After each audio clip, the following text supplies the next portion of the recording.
रूस और यूक्रेन के बीच जंग को 49 दिन पूरे हो चुके हैं। अब तक ये लड़ाई जारी है और किसी भी नतीजे पर नहीं पहुंची है। यूक्रेन के कुछ इलाकों से रूसी सेना पीछे हट रही है और यूक्रेनी सैनिक वापस अपनी पोजीशन पर लौट रहे हैं।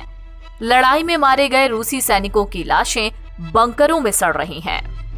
लेकिन इसी बीच पुतिन चर्चा में है। पुतिन क्यों चर्चा में है? तो पुतिन के साथ साथ चर्चा में है उनका ये ब्रीफकेस। रूस यूक्रेन युद्ध के 50 दिन होने को आए, लेकिन पुतिन के तेवर कम नहीं है, बल्कि और सख्त होते जा रहे हैं। अब वो दुनिया को अपनी न्यूक्लियर तेवर दिखा रहे हैं। पुतिन ने एक हफ्ते में दूसरी बार अपने न्यूक्लियर ब्रीफकेस का प्रदर्शन किया है।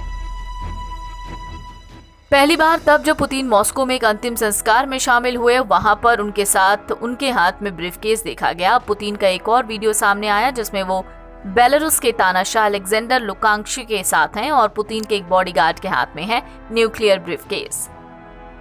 पुतिन का ये ब्रीफकेस कोई सामान्य ब्रीफकेस नहीं है। पुतिन अपने इस ब्रीफकेस में ना कोई अपना दूसरा सामान रखते हैं, ना ही कोई कपड़े। दरअसल इनके ब्रीफकेस में है तबाही। यह है न्यूक्लियर ब्रीफकेस जिसमें होते हैं हमले से जुड़े दस्तावेज और अलर्ट अलार्म। पुतिन कई बार न्यूक्लियर हमले की धमकियां दे चुके हैं। अब उनके साथ न्यूक्लियर ब्रीफकेस की जो तस्वीरें सामने आई हैं वो पुतिन की मंशा पर सवाल उठाती हैं।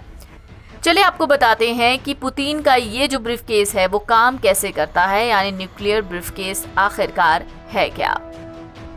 ब्रीफकेस के जरिए पुतिन न्यूक्लियर अटैक का आदेश दे सकते हैं। रूसी भाषा में पुतिन के इस न्यूक्लियर ब्रीफकेस को चेगेट कहा जाता है, जो रूस के एक पहाड़ के नाम पर रखा गया है।